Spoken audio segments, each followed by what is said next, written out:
pretty electrifying, I have to say. We're diving right into like the absolute cutting edge of particle physics. Yeah, it's a great mix. We've got stuff from the big labs, CERN, SLAC, but also some really cool work on making accelerators smaller. Exactly. So our mission, as always, is to kind of unpack all this, pull out the key bits, figure out why it actually matters, and connect it back to the big picture stuff, the universe, all that. Right. The goal is you come away feeling like, okay, I get that, and maybe a little bit inspired, hopefully not just buried in jargon. Definitely. So where should we start? Maybe with that big one from the LHC, the CP violation thing. Yes, the Beauty-Lambda baryon decay. That's a really good place to jump in. It's actually a huge deal because it's the first definitive sighting of CP violation in baryons. Baryons. So like protons and neutrons, the stuff that makes up, well, pretty much everything we see. Exactly that stuff. Most of the visible universe. Okay, but I can already hear people thinking, why? Why do I care about how some tiny, weird particle decays? What's the hook? That is the question, isn't it? And honestly, the answer is pretty profound. It seems small, this little imbalance, but it taps into one of the universe's absolute biggest mysteries. Which is? Why we have so much matter around us and basically no antimatter. I mean, why does anything exist at all, fundamentally? Right, okay. So CP violation. It sounds technical. Can we break that down? Let's try. Think about mirror images, or maybe gloves, a left glove and a right glove. They're mirror images, but they're not identical, right? You can't swap them. Okay. CP symmetry would mean matter, and its antimatter mirror image behave exactly the same way. CP violation means that mirror is, well, it's flawed. There's a slight difference. So like the antimatter version maybe decays just a little bit differently than the matter version. It prefers a slightly different path. Precisely. It's a subtle preference, but a real one. And how does that tiny preference explain, well, us? Yeah. The whole universe exists.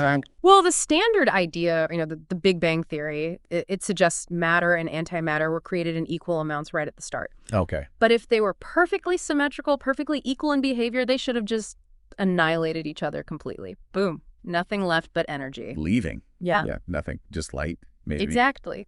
The fact that matter won out, that we have stars and planets and, us, it implies there must have been some early imbalance, some slight advantage for matter. And CP violation could be that advantage. One of the best candidates we have, yeah. This tiny asymmetry in particle physics could literally be the reason matter survived and antimatter didn't, leading to the universe we see today. Okay, that is profound.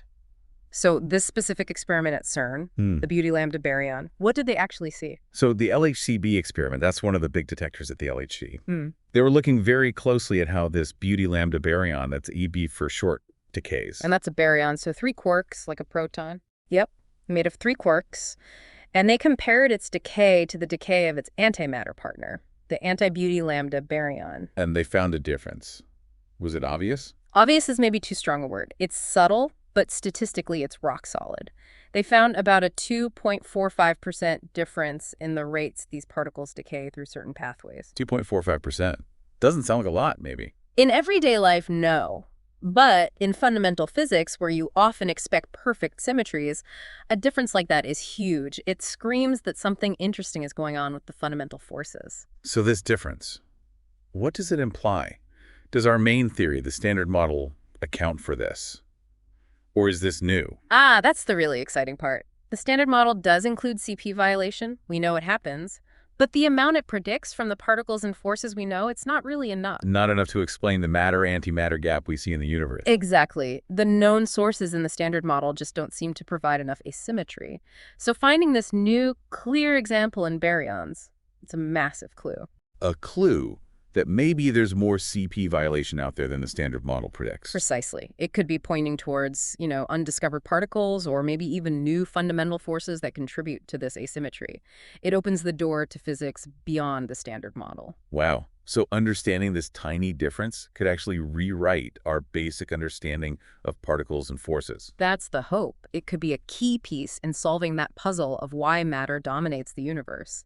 That 2.45% could be a signpost to a whole new landscape of physics. Incredible. Okay, so if we need to probe these things deeper, maybe find these new particles, that brings us to the colliders themselves, right?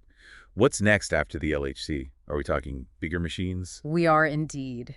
That leads us straight to the proposal for the Future Circular Collider, the FCC, also at CERN. The FCC, so the successor to the LHC. Pretty much, yeah. Think of it as the LHC's much, much bigger, much more powerful sibling. It's a really ambitious, long-term vision. How much bigger are we talking?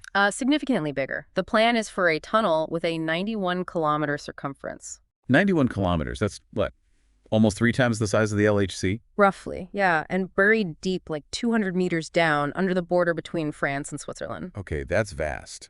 And what's the plan? Just smash protons harder? Well, it's actually a two-stage plan. First up would be a XCCE. That's an electron-positron collider. Electrons and positrons. So matter and antimatter electrons. Why start with those? Precision. FCCE would be like a factory, a Higgs boson factory, an electroweak factory, a top quark factory. A factory, meaning it produces loads of them. Exactly. Millions and millions of Higgs bosons, for instance. By studying them in such huge numbers, we can measure their properties with incredible precision. Look for tiny deviations from what the standard model predicts. So looking for indirect hints of new physics by measuring known particles really, really well. Precisely. It's about finding cracks in the current theory. Then stage 2 is FCCH. Protons. Yep. Proton collisions like the LHC, but at a planned energy of 100 TeV. 100 TeV. The LHC is around 14. Currently runs at 13.6 TeV, yeah. So this is nearly 7 times the energy. A huge leap. Okay, with that kind of energy, what are the big targets? Dark matter? That asymmetry thing again? All of the above. Exploring dark matter is a huge goal, maybe producing these weakly interacting dark matter particles directly. Right. Getting deeper insights into that matter-antimatter asymmetry, maybe the higher energy reveals new sources of CP violation the LHC couldn't see. Makes sense. And of course, the big one. The potential for directly discovering totally new particles or forces that are just too heavy or interact too weakly for the LHC to have found, pushing into completely unknown territory. So it's both precision measurements and raw discovery potential. Yeah. But a 91-kilometer tunnel, 100 TeV, is this actually feasible? Have they figured out if it's even possible? Well, they just completed a big feasibility study, looked at like over 100 different aspects. And the good news is they didn't find any major showstoppers. Technically, it looks possible. What about things like, the environment, power consumption, cost? Yeah, those are huge considerations. They're talking a lot about sustainability, energy reuse, eco-design. The cost for the first stage, FCCE, is estimated around 15 billion Swiss francs. 15 billion. Okay, where does that come from? Primarily from CERN's member states, that's the plan, Yeah. but it's obviously a massive commitment. So it's technically feasible, but hurdles remain. Funding, getting everyone to agree. Absolutely. The next big step is getting approval from all the CERN member states. They're aiming for a decision around 2028. And if they get the green light, when would we actually see this thing running? It's a long road. Construction might start in the early 2030s. FCC could be running by the late 2040s, maybe. And then FCCH, we're talking the 2070s. Wow, decades away. It's incredible foresight. But, while these huge projects are pushing the energy frontier, there's also cool stuff happening at the other end, right? Making the beams better. I remember reading something from SLI. Yes, absolutely. That's a different kind of breakthrough, but really significant. Researchers at SLAC managed to create the most powerful ultra-short electron beam ever, like 5 times the peak current they'd seen before. Ultra-short beam. What was the problem they were trying to solve? Why was this hard? Well, the traditional way to make these really short, intense electron bunches uses microwaves to sort of squeeze them. Okay. But the tighter you squeeze, the more the electrons tend to radiate energy away, and the beam quality gets worse. It kind of fights back. So diminishing returns, how did SLAC get around that? They borrowed a trick basically from technology used in X-ray-free electron lasers. It involves using a laser to very precisely shape the energy profile within the electron bunch. A laser shapes the energy. How does that help? It allows for a much more controlled compression. You can tailor the energy so the bunch compresses really tightly down to femtosecond durations, like quadrillionths of a second, but without losing all that energy or messing up the beam quality. It's much more efficient and precise. Femtoseconds. That's incredibly short. What can you actually do with a beam like that? What's the payoff? Oh, the applications are pretty diverse. In chemistry, you can basically take snapshots of molecules as they react on their natural timescale. Really fundamental stuff. Like watching chemistry happen in slow motion. Kind of, yeah. Ultra-fast slow motion. In astrophysics, they think they could use it to simulate extreme conditions, like the plasma filaments you see around galaxies right in the lab. Wow. And materials science. Big improvements for imaging, better electron microscopes, potentially, letting us see things at the nanoscale with much greater clarity. Huge for nanotechnology. So better tools for chemists, astrophysicists, materials scientists. Any implications for, say, future colliders? It could certainly play a role. Better beams mean cleaner experiments, potentially. But maybe even more exciting is applying this kind of laser technique to make accelerators themselves smaller, more compact. Right. Which brings us to the next thing. Shrinking an accelerator down to fit in a room? Mhm. That still sounds wild. Is that really happening? It really is. There's a company, TAU Systems, making waves with what they're calling the first commercial compact laser-driven particle accelerator. Laser-driven, so no miles of magnets. Exactly. The idea is to replace kilometers of traditional accelerator structure with something that fits in a room. Huge potential for lower costs, wider access. Okay, how does that work? How do you get particles up to high speeds with just lasers in a small space? It's a totally different principle. You fire an incredibly intense short laser pulse into a target, usually a plasma, like a super hot gas. Uh-huh. The laser light interacts with the plasma and creates this massive wave, like a wake behind a boat, but it's an electric field wave. Electric field in the plasma. Yeah, and this field is unbelievably strong, orders of magnitude stronger than what you get in conventional accelerators. So particles riding that wave get accelerated to near light speed really, really quickly, over maybe just centimeters or millimeters. Instead of kilometers. Wow. Okay, so if you can make these room-sized, affordable accelerators, Yeah.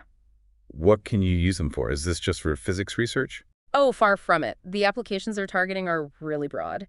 Things like testing spacecraft components against space radiation. Okay, simulating space. Improving semiconductor manufacturing, potentially revolutionary stuff in medicine, more precise cancer radiation therapy, maybe better diagnostics. Cancer therapy? Yeah. Because you could have these compact sources right in hospital. Potentially, yeah. Yeah. More targeted beams. They're even looking at things like helping break down nuclear waste or improving security screening for hazardous materials. It's a huge range.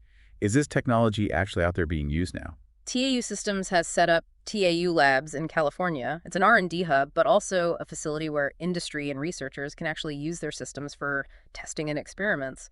So yes, it's becoming commercially available. And the research is still pushing forward, making them even better. Definitely. People are constantly working on new laser techniques, different plasma targets, like these double layer targets, trying to get even higher energies, better beam quality. It's a really active field. It's amazing. Innovation happening on such different scales. Okay, for our last deep dive topic, let's shift gears to maybe the most mysterious particles out there.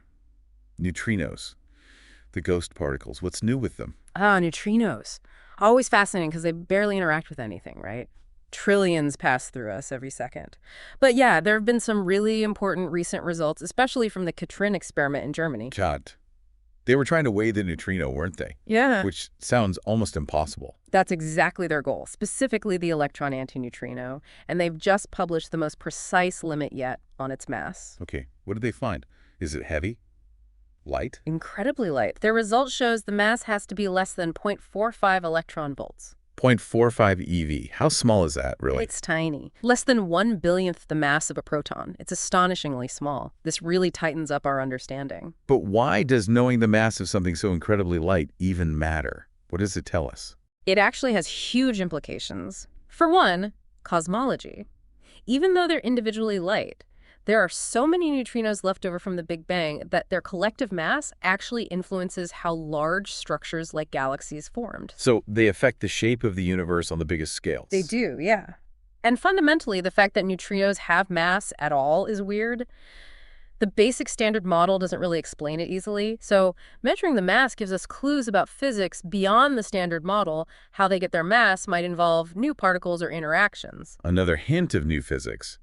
And it affects the early universe, too. Yep, their mass plays a role in models of the universe right after the Big Bang. They've been around since the beginning. Okay, but how do you weigh a ghost? How did Katrin actually measure something that barely interacts? It's super clever. They look at the radioactive decay of tritium, which is a heavy version of hydrogen. Okay. When tritium decays, it spits out an electron and an electron antineutrino. The total energy released is fixed. So Katrin measures the energy of the outgoing electron with extreme precision. And by seeing the electron's energy. They can figure out the maximum energy the neutrino could have carried away. Since energy and mass are linked, even see upward, the less energy the neutrino could carry, the lower its maximum possible mass must be. So you infer the neutrino mass by looking closely at the electron. Exactly. And to get this precision, they had to analyze something like 36 million electron decays. An incredible experimental effort. Mind-boggling. So we have this new, tighter limit on the mass. What's next for neutrino hunters? Well, this result really sets the stage for the next generation of experiments. They'll aim for even more precision, maybe even pin down the absolute mass, not just an upper limit. And try to figure out how they get mass. That's a huge goal. Understanding their mass and how they change types oscillate could unlock new theories, maybe even connect them to dark matter somehow. That's a big hope. And astrophysics. Do neutrinos tell us about stars and black holes? Definitely.